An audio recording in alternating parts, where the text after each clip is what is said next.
Welcome to Politically Speaking. I'm Elizabeth Bennion, Chancellor's Professor of Political Science and Director of Community Engagement at Indiana University, South Bend. Today, we're joined by journalist and author Katherine Stewart, whose work sheds light on the intersection of religion and politics in America.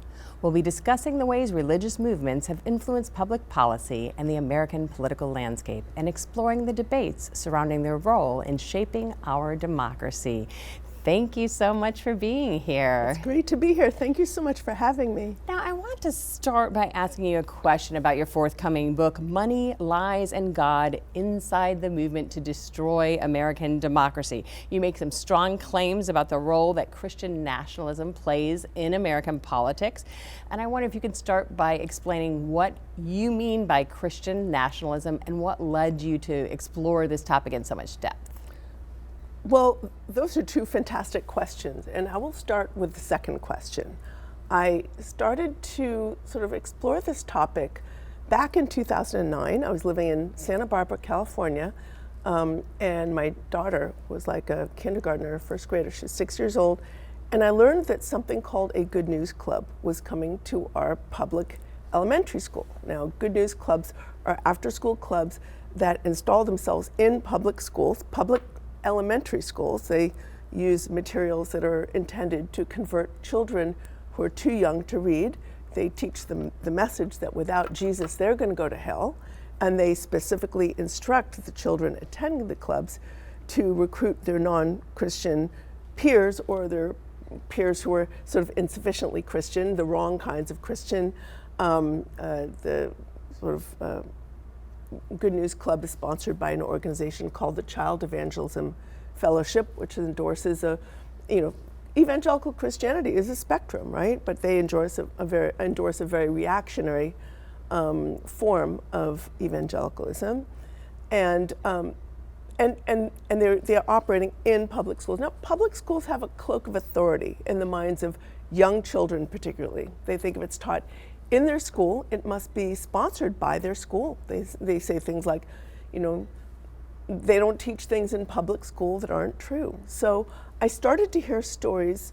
At first, by the way, when I heard about the Good News Club, I thought, they're teaching Bible stories, and they say it's from a non-denominational standpoint. I was a bit naive. I thought non-denominational meant non-sectarian. I support the idea of teaching about religion in public schools from a truly non-denominational standpoint, because religion, as you know, is like really fundamental to human society. So teaching world religions, for example. Exactly, or, yes, exactly. But I started to hear stories from families in town whose kids attended these schools, these elementary schools where Good News Clubs had been established. And I started to hear about how kids attending the clubs were targeting their peers, their non-Christian peers, for what I could, or their sort of Catholic peers, for instance, for what I could really only describe as faith-based bullying. They would say, you're going to go to Jesus, you're going to go to hell because you don't believe in Jesus, or you don't go to the right kind of church, and I know it must be true because they taught it to me in school. So they were saying they were teaching it in school, yes. But it was part of an after-school club? Yes, but often taking place right after the bell rings in the same classroom. So children cannot distinguish between an activity taught in their school and one sponsored by their school. They just can't make that distinction. So you started to get interested in the dividing line, the Establishment Clause, what it means to have a separation of church and state. Exactly. I just thought, why does this club need to be established in the public school? What do they really believe? In our community, many of the Christian parents who are themselves evangelical offered the Good News Club space in the church next door to the school. I mean, it's a gorgeous church. And the Good News Club leaders declined. I thought, why do they need to be in this public school, public elementary school, and why don't they want to be in the church after school? It's just a short, hop, skip, and a jump away.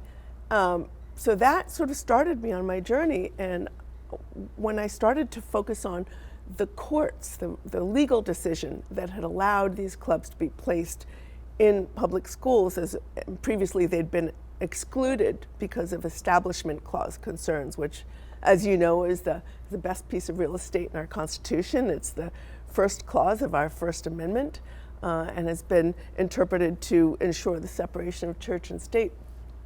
That's when I really started exploring what this really meant, and it really led me to understand more about Christian nationalism. And I'd like to talk to you, address your first question, which is, what is Christian nationalism? So I think of it as a mindset and a machine. Okay, so the mindset is basically the idea that America was founded as a Christian nation. Our laws should be based on a certain interpretation of the Bible. As you know, American Christianity is incredibly diverse. But this idea that, once we were great and we've lost it because America is insufficiently Christian in a certain way, and we need to get back to that. But the mindset also includes this idea that, we're facing an apocalypse. America's going to hell in a handbasket. And conservative Christians are the most persecuted group in society. And we need a strong man who's willing to break the rules and exact retribution on our enemies, because only a strong man can save us from this apocalypse that we're facing. I think a lot of people within the movement really interpret modern politics, modern contemporary politics, as being played out in the spiritual realm. It's sort of, the forces of good against the forces of Satan. In many instances, they see the hand of God on the side of Donald Trump and call anyone who is not on board with that agenda, including moderate Republicans, under the thumb of Satan or demonic. So that's the mindset. And, looking at the legal strategy that had sort of was tearing down the wall of separation between church and state, I started to recognize that this is also a political movement. It's what I mean when I say machine. It's leadership-driven and organization-driven. The movement has invested huge sums of money over the past decades in a number of different organizations that we can group into different categories. There's a vast legal sphere. There are policy groups. There are legal advocacy groups. There are networking organizations. And there's a vast far-right messaging machine.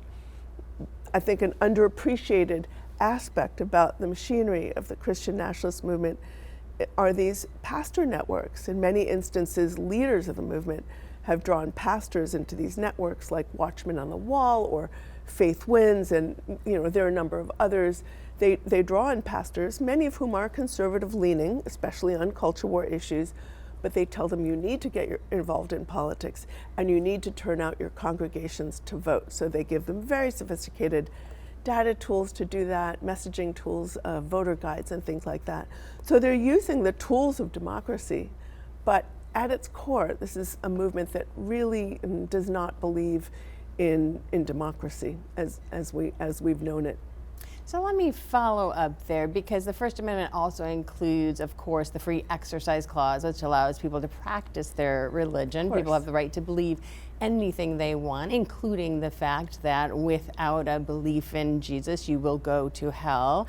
And we see more progressive churches also try to turn their voters out to vote. For example, central to organizing African Americans is often the Black church in this country. So how is this different? In what way do you see this as a threat to democracy, while all these other things are sort of part and parcel of everyday U.S. politics, the left and right? I think the reason we have such a varied and diverse mosaic of religions in our country is precisely because of both the Establishment Clause and the Free Exercise Clause. We have the right to worship any god or sacred idea or none. And we see the diversity, these principles reflected in the diversity of our own religious landscape. Yes, there is some politicization of religion on the right, but it's not on the left, I would say. You know, there are some efforts to sort of souls to the polls, for instance, and things like that, but these are not equivalent movements. There's much more money being invested in the right-wing, I would say, machine, the sort of Christian nationalist machine, in part because it's funded in large part by billionaires. If you look at the sums of money, they're frankly extraordinary. In my books, I've published 3 books right now on the topic, and in my books I really focus on a lot of the funders and what they want. A lot of them, you know, they're funding these organizations that are promoting culture war issues. They say, we're not, you know, don't vote, you know, we're not going to tell you which party to vote for, but you're going to vote for biblical values. But then it reduces to like 2 or 3 issues, like abortion or same-sex marriage and things like that. But what the oligarchs who are funding the movement really want is a kind of far-right libertarian economic agenda. And they know that if you can get people to vote on 1 or 2 issues, you can control their vote. And they're driving support for politicians whose policies are actually supporting a kind of billionaire-friendly economic agenda. So, you know, this is a movement that claims to stand for family values, but they're driving support for policies that are making it so much harder for American families to succeed. You know, I'm not saying there's anything wrong with churches telling their congregants, you know, these are the values that should help guide you when you're at the ballot box. But the extent to which this is happening in, so I would say, within these conservative church networks is kind of astonishing. I mean, the way that I do a lot of my research is I attend these, you know, Christian nationalist conferences and strategy gatherings. I do interview people when I can, you know, spend a lot of time among the rank and file. I was recently at a conference called Pray Vote Stand. It's an annual conference that one of the main and most important policy groups, the Family Research Council, runs every year in Washington, D.C. And there was a speaker from First Liberty Institute. It's one of the legal advocacy groups, Matt Krause. And he was talking about all the activity that's happening in churches to turn out the vote for the Republican ticket. And there was a woman in the audience who raised her hand. She said, I'm confused. We have the Johnson Amendment, so, which is, as you know, it was passed in the 1950s. It's supposed to keep churches from engaging directly in partisan politics, and that's part of the justification for their tax exemptions and their lack of financial transparency laws that they have to adhere to on the same basis as other nonprofits. And she said, so has the Johnson Amendment been repealed, or I thought it was still in place? And he sort of laughed and he said, well, you know, if a tree falls in the forest and no one is there to hear it, does it make a sound? And the entire audience laughed. I mean, it's basically saying it's been repealed on the ground in a way, and explicitly repealing it has been one of the big goals of movement leaders. And you do see the movement as being linked very tightly to GOP politics. How does that influence elections and public policy? And are there upper level political leaders who are directly involved with leaders of the movement or involved in the movement themselves? Absolutely. I mean, let's just think about when Donald Trump won the election in 2016. To be truthful, he wasn't the favorite of many of the movement leaders. I think in the beginning, a lot of them felt a lot more sense of comfort with Ted Cruz and other more sort of, I would say, reliable messengers of the movement, or, you know, people who'd sort of come up within the movement. But once it was clear that he was the front runner, they coalesced behind him and they turned out their voter turnout machine on his behalf. I remember I was at Ralph Reed. Ralph Reed is another movement leader. He's one of the movement's most seasoned and astute strategists. And he runs the Faith and Freedom Coalition. They have a lot of different partnerships, and they turn out the vote in all of these very specific ways. And he spoke very explicitly about the money and and the strategy that they were going to use to turn out the vote on his behalf. And so Trump would say at many of his gatherings, or whenever he's speaking at the March for Life, he did that by video one year. He spoke at a number of other gatherings. He appeared at Faith and Freedom Coalition's Road to Majority Conference. He'd say, I think I gave you everything you want, and I think I gave you more. He didn't say, we got what we want. It was very transactional. It was like, I gave you pro-life justices, because he sort of would run down a list. He actually at one point, he displayed a list of justices he was thinking of appointing for the Supreme Court. And he said, these judges are all pro-life. And he was like, this is what I can give you. He had his evangelical advisory council, very unique. They were very, people had unprecedented political access. He and his administration promoted policies that favor certain particular religious viewpoints and disfavor others, including disfavoring of many Christian viewpoints. And this goes back to what you said earlier about the fact that there are progressive leaders who oppose the values of conquest and division that this movement represents. I have spoken at many churches. I've worked with many of them. They really are saying, this does not represent my faith. This is a perversion of my understanding of the gospel. It's a diminishment of the social gospel. And they're frankly very upset about that. But they also, are very conscious of the rules in general. And they're also not funded on the same basis as the sort of funding that exists on the right. So let me follow up with a couple more questions then. First of all, the religious right, of course, has been part of the political landscape for a long time, but it's more recently that we've heard talk about Christian nationalism. So what makes this a nationalist movement?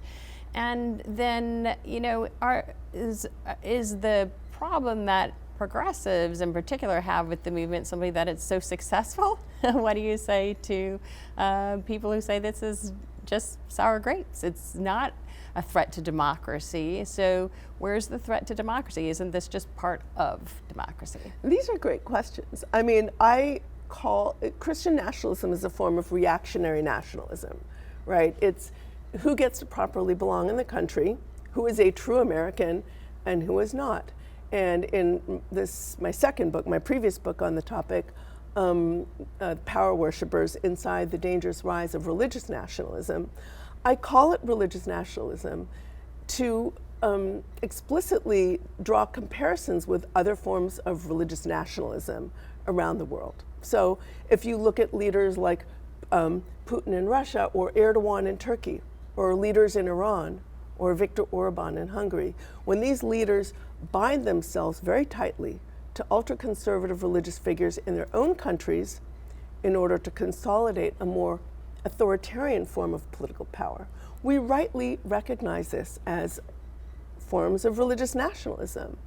And many of these countries are theocratic in a certain sense. They have an official religion. In some instances, like in Iran, or their laws are based on their interpretations of their holy texts, right? But I think you might even more accurately describe these countries as, I would say, cronyistic kleptocracies with no tolerance for political opposition, absolute suppression of free speech, and a real restriction on human rights. And frankly, I think you can draw, I think Christian nationalism in America, it poses some of those same threats. This idea that, if you're not on board with the agenda of the movement, you are cast as an enemy within. This is something that Trump actually often says at his rallies or in his speeches. He said, I was at several of his rallies, and both times he said, the greatest threat to our country is not our foreign enemies, as dangerous as they may be. The greatest threat to our country is the enemy within. And he's speaking about anyone who's not on board with his agenda. You know, I've also attended several stops on, do you know what the Reawaken America tour is? Tell us. Okay, the Reawaken America is a traveling pro-Trump roadshow. It takes place in locations, usually in mega churches around the country. It's run by Mike Flynn, who is a great Trump ally and a fellow traveler named Clay Clark. Usually one of the Trump sons shows up to speak. It's got very strong religious overtones. They often have a lot of pastors who are sort of like, Trump pastors for Trump, Jason Lamer and other sort of very political pastors speaking, and often they have a separate conference for them too, or separate sessions for them. Where was I going with this? So when you go to these places, you hear all kinds of crazy conspiracies, but you hear anyone who is not on board with their agenda cast as literally demonic. You see people with T-shirts that say, "I'm going rhino hunting." Rhino standing for Republican in name only. This is a way of enforcing a kind of purity within the Republican Party. You know, it's very sad because I feel like in an earlier time, the Republican Party really stood for the principles of conservatism, preserving institutions of value that have served us over time. But this is a movement that frankly wants to tear down America's institutions. They want to tear down the legitimacy of the judiciary. They want to tear down public education. They're very explicit about that. They have rallied, most of them, behind a convicted criminal who attempted to overturn an election and inspired a violent attack on our Capitol on January 6th. I mean, it's really kind of astonishing. And, when you say, this is just sour grapes on the part of Democrats, absolutely not. A lot of Republicans care about our democracy as well. And many of them feel like they no longer have a party. So I think that we're really facing a crisis of sorts in our democracy. Now, it's not like we haven't faced crises in the past. American history has faced illiberal movements in the past, and we've seen a lot of progress over time in various issues. Let's think 150 years ago or more, we had